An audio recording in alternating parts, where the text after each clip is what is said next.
Hey guys, so the other day I went to my pulmonologist. I had to go because I was using my rescue inhaler maybe 2 or 3 times a day.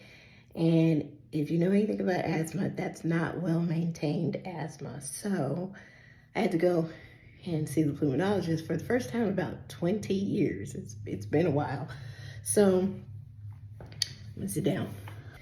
So yeah, I had to go in and get seen, and it's been about 20 years since I've been to a pulmonologist. And so when I was there, they asked me if I had if I had acid reflux. And I was like, no, I don't have acid reflux. And she said, well, sometimes it's silent. And I was like, what's silent? What's the loud? They got a noisy reflux too. So she said that some of the symptoms were hoarseness, constantly clearing your throat, feeling like you have a lump in your throat. Post-nasal drip is one.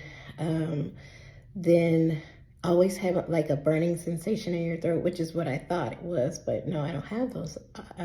No, I don't have those symptoms, but I do have the hoarseness and always clearing my throat, post-nasal drip.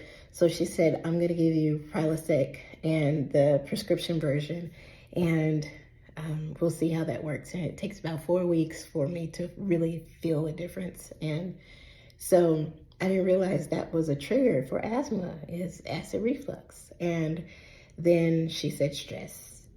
Stress is a trigger for asthma. And I'm like, oh my word. Okay. So they also increased my dosage. I was taking Advair, and so they increased my dosage for my maintenance inhaler. And so far, I haven't used my rescue inhaler as much as I had been. But I've had asthma for about 42 years. It's been a while. You know, the asthma in the 80s was a crazy ride. I had my first IV when I was 5. I was 5 years old, and I remember my mom being really, really upset and crying, and you know, she didn't want her kid to go through this. And I kind of put 2 and 2 together because I asked my mom one day, I said, Mom, when did you start smoking? And she said she was a teenager. My mom had me when she was in her 20s, so, and she still smokes to this day. As a matter of fact, in the 80s, before seatbelt laws, I used to go to 7-Eleven to buy my mom cigarettes. She would send me over with a note that said, please let my daughter buy me Cool 100s from 7-Eleven. And I would buy cigarettes and bring them back home to her. So yeah, 80s kid, Gen X, we were a furrow bunch, like we were special. But yeah, like it's before seatbelt laws and stuff like that. But yeah, I think I'm asthmatic because my mom smoked when she was pregnant with me. And, you know, this is probably an example of my people perish from a lack of knowledge, because I'm pretty sure when she was a teen, she didn't have the education about smoking and defects and all that sort of stuff. I'm pretty sure. And she didn't do it on purpose, you know, obviously. But yeah, we have to keep ourselves educated and beware of the things that we do, because it could affect someone else's life for the rest of their life, you know. All is forgiven. I'm not angry. Love mom. It's not an issue for me. It's not like I'm walking around an angry person because I have asthma because my mom's smoking. No, it's not you know, I've forgiven her because, I mean, what good would it do? Make me mad? It wouldn't heal me of asthma. So why hold all that anger, you know? But it is a very inconvenient lifestyle. I remember being sick a lot when I was a kid. I've been in the hospital. And there was this one time I was in the 5th grade, and they were going to have a skating party. And here I was with Children's Hospital in Dallas, and I was determined to go to a skating party. And my mom was like, Tori, you're sick. You can't. And I'm like, I'm going. Skating was so much. It still is. Love roller skating. And I was determined to go. And I was kind of a headstrong little girl. I made it to my skating party. I did. And this is one of the reasons why I believe that our minds are very, very powerful, because I did not allow myself to just succumb to the sickness. I was laying in the hospital bed. I knew I had asthma. I was feeling it all, but I was determined to go and get better. And so I did. And it was the best time. I had the best time. So, I had a lot of medication. So much so the doctors told my mom that I probably shouldn't have children because they would end up probably special needs because of the amount of medication that I had.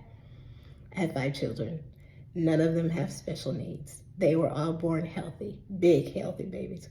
Helena was 9'8", so smallest were my twins. They were 5 pounds, 5 ounces, and 6 pounds. And it just went up from there, all healthy. So if they have issues now, it's their own behavior that's making them have the issues. I had good habits when I was pregnant because I didn't want to bring on any possibility of me giving my children asthma. They don't have asthma. So it's inconvenient, but it's maintained. Sometimes life just gives us these hard things to deal with, and our faith can be challenged, by the things that I'm like, God, why did you give me asthma? Why did you? And God's probably like, I didn't give you asthma. But then I'm like, why didn't you prevent me? Why didn't you work a miracle for me? Why do I have to live these 42 years with asthma and medical expenses and, the very breath of life being threatened? I don't know the answers. I don't know the answers, but that doesn't negate that He's God. He's good. I'm still blessed. I'm walking around here doing things that I couldn't do as a kid. My mom, she was very careful, and I felt like I lived in a bubble.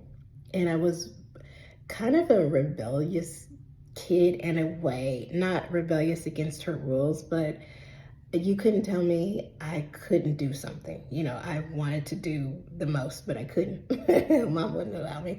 So I didn't grow up with pets. Now we have 2 dogs and a cat. And, there were certain things that I could not do as a child. And I didn't want to stop my kids from being able to do things because of my limitations. And, you just don't pass things on.